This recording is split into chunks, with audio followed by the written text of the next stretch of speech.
Bienvenue sur EDN Story. Aujourd'hui, je suis là pour vous parler du troisième opus des Animaux Fantastiques, Les Secrets de Dumbledore, sorti au cinéma le 13 avril. Avant ça, n'hésitez pas à liker, à partager et à vous abonner, je vous en remercie. Tout d'abord, de quoi va parler les Animaux Fantastiques? On va se retrouver juste après le deuxième opus où Grindelwald a rallié pas mal de sorciers à sa cause et veut prendre le pouvoir sur le monde des sorciers, c'est-à-dire le présider, pour pouvoir éradiquer tout simplement tous les moldus qu'il voit comme une menace absolue. Et du coup, Dumbledore va vouloir évidemment déjouer les plans de Grindelwald.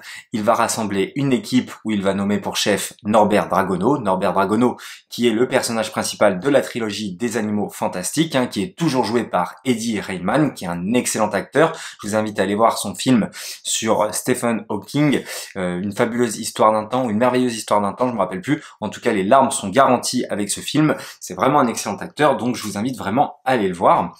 Et du coup, ils vont essayer de déjouer les plans de Grindelwald. Le scénario est aussi simple que ça, mais pour le coup, il est très très efficace. C'est vraiment une trilogie que j'adore. D'ailleurs, j'espère qu'il y aura des suites, parce que pour le coup, je vous le dis, j'ai adoré. C'est dans la continuité des deux premiers.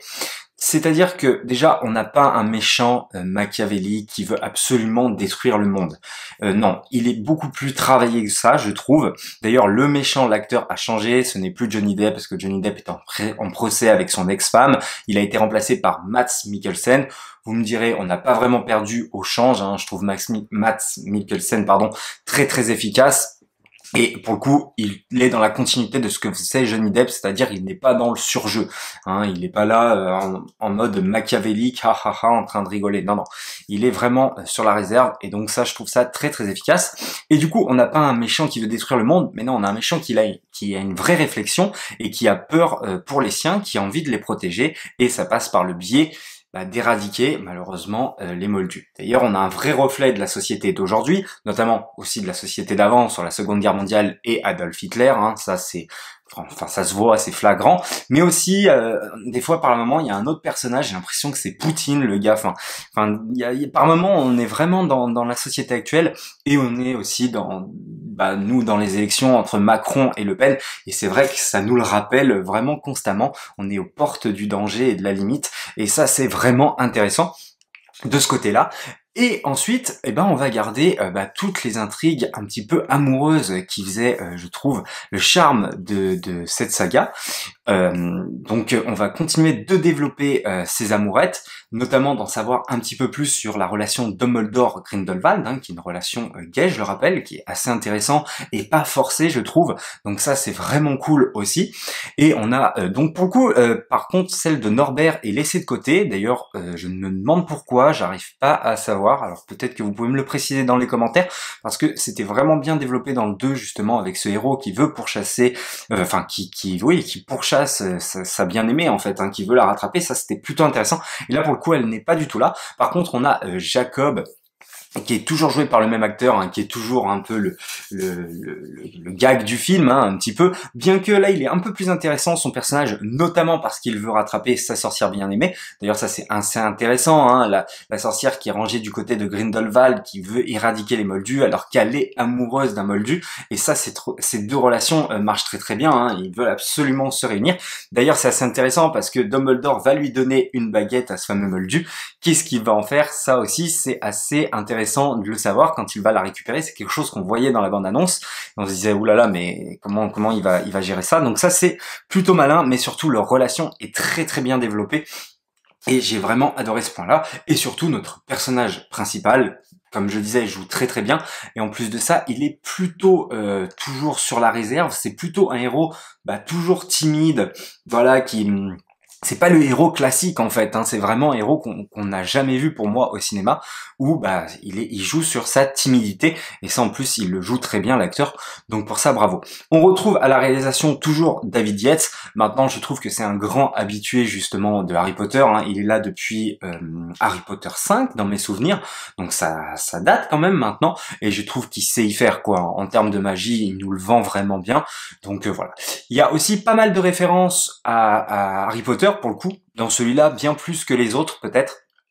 Et ça m'a pas dérangé. C'est pas flagrant, c'est pas. Enfin, oui, il y a des choses un petit peu poussées, comme Poudlard tout simplement, où ça va jouer peut-être un petit peu sur la nostalgie, notamment aussi le Vif d'Or, mais ça reste très correct. Ce que j'ai beaucoup aimé, c'est qu'aussi les Animaux Fantastiques, le titre reste au centre du film, et ça a été le cas pendant les 3 trilogies, et tant mieux, puisque Norbert déjà va interagir avec ces fameux animaux, et ça c'est plutôt cool. Mais là pour le coup, un des animaux va être vraiment le centre du film. Et ça, c'est plutôt intéressant aussi de ce côté-là, d'arriver vraiment à regrouper le tout. Et ça, c'est fort.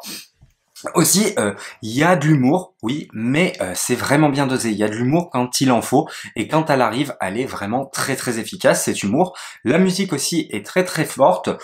Franchement, je l'ai trouvé plutôt sympa, peut-être la meilleure musique. Alors évidemment, il y a une part de nostalgie, puisqu'il y a la musique, il y a le thème de Harry Potter qui revient, notamment le thème de Poudlard qui revient, donc forcément un petit peu de nostalgie. Mais sinon, le reste est très très efficace, et je trouve assez pertinente. Il y a quelques nouveaux personnages, dont une nouvelle personnage d'ailleurs qui est là un petit peu pour remplacer la copine de Norbert, j'ai l'impression.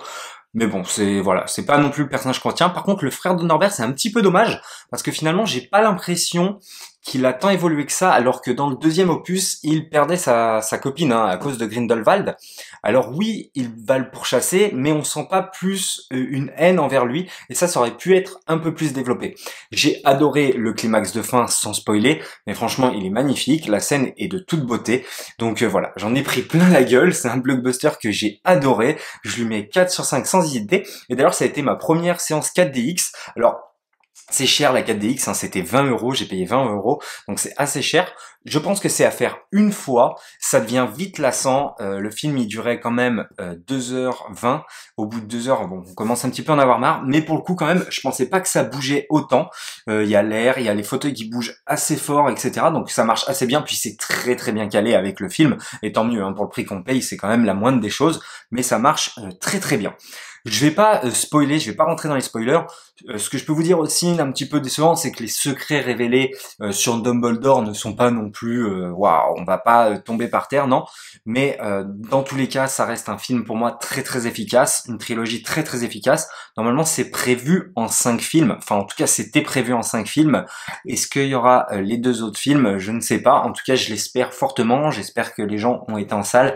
Je sais que les critiques sont plutôt mitigées, mais de toute façon, depuis le départ des Animaux Fantastiques, le premier était plutôt bien reçu dans mes souvenirs, mais le deuxième avait flanché, alors que je trouve que c'est un très bon film. Donc voilà, vraiment les Animaux Fantastiques, les secrets de Dumbledore, moi je vous invite fortement à aller le voir. J'ai adoré ce film, je l'ai trouvé très très efficace, drôle quand il le fallait, avec de l'action, de la magie, et on est pris vraiment par nos personnages. Moi, ces personnages, j'aime les suivre, voilà, c'est des personnages que je me suis attaché, et donc que j'aime suivre leur aventure tout simplement. Voilà, il en est tout. Ce que j'en ai à dire, c'est que je lui mets allez, 4 sur 5. Quand même, il y a quelques défauts, ça pourrait pratiquement être 4,5, mais non, quand même, on va rester correct, c'est du 4 sur 5. J'ai trouvé les Animaux Fantastiques, fantastiques, tout simplement. Et nous, on se dit à la prochaine pour une prochaine histoire.